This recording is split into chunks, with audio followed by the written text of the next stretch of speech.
खुशखबरी है लतीफ कोसा साहब के लिए। लतीफ कोसा साहब का नाम पासपोर्ट कंट्रोल लिस्ट से भी निकाल दिया गया और एग्जिट कंट्रोल लिस्ट से भी निकाल दिया गया। पाकिस्तान तहरीक इंसाफ के लिए अच्छा वक्त चल रहा है। मुज़ाकरात तब कामयाब होते हैं जब दोनों तरफ की पार्टियां फंसी होती हैं। मुज़ाकरात कामयाब तब होते हैं जब दोनों तरफ लचक होती है। मुज़ाकरात चलेंगे और ये मुज़ाकरात की कहानी खराब भी हो सकती है, सिर्फ इसी वजह से कि इमरान खान साहब को या जीतना आता है या हारना होता है।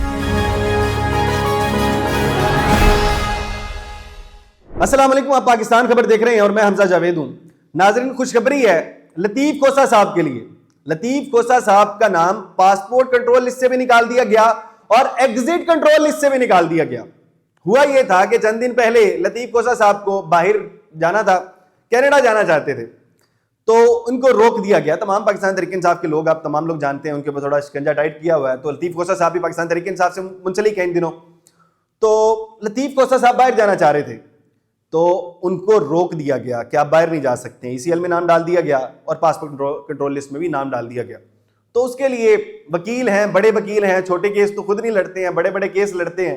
तो अपना केस, जब वकला का केस होता है तो वो जाके कम से कम उसके अंदर अच्छा परफॉर्म करते हैं, पूरी तैयारी करते हैं, पूरी तैयारी से जाते हैं वकला को, क्योंकि जजेस ने केस सुनना होता है और जजेस हमेशा वकला को वैसे भी सपोर्ट करते हैं और बनता भी है। आपको अपनी कम्युनिटी को सपोर्ट भी करना चाहिए। और उसके अलावा सही है, जो शख्स बाहर जाना चाहता है उसको जाए, वो क्रिमिनल तो नहीं है। क्या लतीफ कोसा साहब क्रिमिनल है? आप तमाम लोग जानते हैं नहीं है, तो उनको बाहर जाना बनता है। लेकिन बहरहाल लतीफ कोसा साहब के लिए खुशखबरी है कि एग्जिट कंट्रोल लिस्ट और पासपोर्ट कंट्रोल लिस्ट से उनका नाम निकाल दिया गया। अच्छा, इस्लामाबाद हाईकोर्ट के अंदर आज सुबह पेश हुए थे और इस हवाले से उन्होंने टिकट लेकर गए थे आज कि देखें जी, ये टिकट है मेरा, रिटर्न टिकट था 10 जनवरी को जा रहे हैं और 24 जनवरी को वापस आ रहे हैं।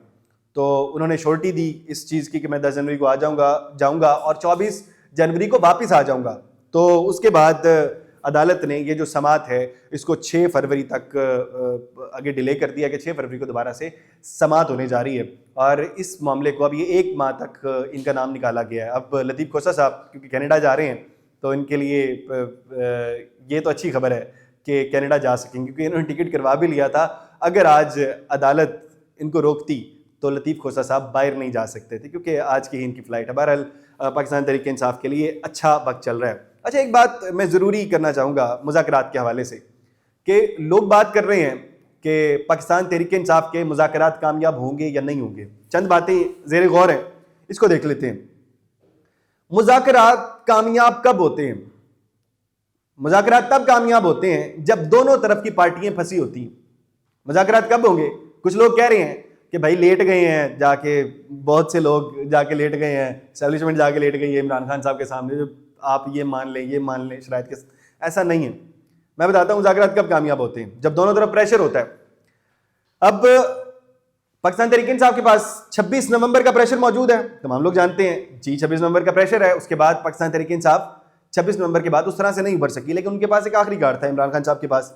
तो इमरान खान साहब ने वो कार्ड, ये है सिविल नाफरमानी वाला, वो तकरीबन खेलना शुरू कर दिया। अब एक तरफ प्रेशर मौजूद है, अब दूसरी तरफ क्या प्रेशर है कि वो मुज़ाकरात करें। दूसरी तरफ प्रेशर ये है कि 26 नवंबर का एक मामला है, अगर वो पूरा खुलेगा तो कहीं बात कहीं और जाएगी। 26 नवंबर का प्रेशर है, मैं उसको पूरी बात नहीं करने वाला 26 नवंबर का, क्योंकि पहले हम बहुत बात कर चुके हैं इसके ऊपर। उसका और दूसरी बात यह है कि उन लोगों को पता है, जो लोग मुज़ाकरात करने आ रहे हैं, वो तमाम लोग जानते हैं कि इमरान खान साहब के साथ अवाम मौजूद है। एक मेरी परसों मुलाकात हुई, हमारी एक मीटिंग थी, उसके अंदर एक शख्स हैं, वो फिलहाल तो पार्टी तब्दील कर लिया उन्होंने, पीपल्स पार्टी में चले गए।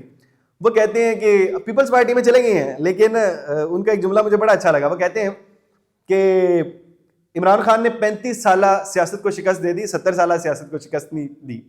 ये एक उन लोगों के लिए मैसेज है, वो जो लोग समझ जाएंगे, उन लोगों के लिए यहाँ पर मैसेज देता हुआ जा रहा हूँ। अच्छा, बहरहाल अब उन लोगों को पता है जिन्होंने मुज़ाकरात करने हैं कि अवाम साथ है, तो प्रेशर दोनों तरफ बिल्ड हुआ हुआ है, तो मुज़ाकरात की कहानी इस तरह से शुरू हो जाती है। अच्छा, मुज़ाकरात कामयाब तब होते हैं जब दोनों तरफ लचक होती है। लेकिन इमरान खान साहब का फॉल्ट ये है कि इमरान खान साहब स्पोर्ट्समैन ज़्यादा हैं और सियासतदान कम। स्पोर्ट्समैन क्या सोचता है? इमरान खान साहब को 2 चीज़ें आती हैं, हारना आता है या जीतना आता है। तो इमरान खान साहब या हारते हैं या जीतते हैं। बहुत बार मौके मिलते हैं मुज़ाकरात करें, कहानी सीधी हो जाएगी, इमरान खान साहब कहते हैं नहीं, या हारूंगा या जीतूंगा, हार जाते हैं जीत जाते हैं। लेकिन ये शायद चीज़ें इनको सीखनी चाहिए कि मुज़ाकरात भी कोई चीज़ होती हैं। दुनिया की जंगों का जो हल होता है वो टेबल पे जाकर हो जाता है। तो टेबल पर बैठ के हल हो रहा है तो होने दें, ये हार जीत वाला मामला इस वक्त ना देखें, कौन हार रहा है कौन जीत रहा है इस चीज को ना देखा जाए। अगर इमरान खान साहब ये चीज सोचते हैं तो शायद ये मुज़ाकरात कामयाब हो जाए, वरना ये मुज़ाकरात कामयाब नहीं होने वाले हैं। जो लोग खबरें दे रहे हैं कि 15 जनवरी या 20 जनवरी को इमरान खान साहब बाहर आ रहे हैं, तो मेरे बहुत से दोस्त मेरे से इस बात का पूछ रहे हैं, तो उन लोगों के लिए भी जवाब है कि इमरान खान साहब अभी बाहर नहीं आ रहे हैं, अभी मुज़ाकरात चलेंगे और ये मुज़ाकरात की कहानी खराब भी हो सकती है सिर्फ इसी वजह से कि इमरान खान साहब को या जीतना आता है या हारना होता है। इस हवाले से आप कमेंट बॉक्स में जरूर बताइएगा। इसके साथ अपने मेज़बान हमजा जावेद को दीजिए इजाज़त। अल्लाह ने के बाद।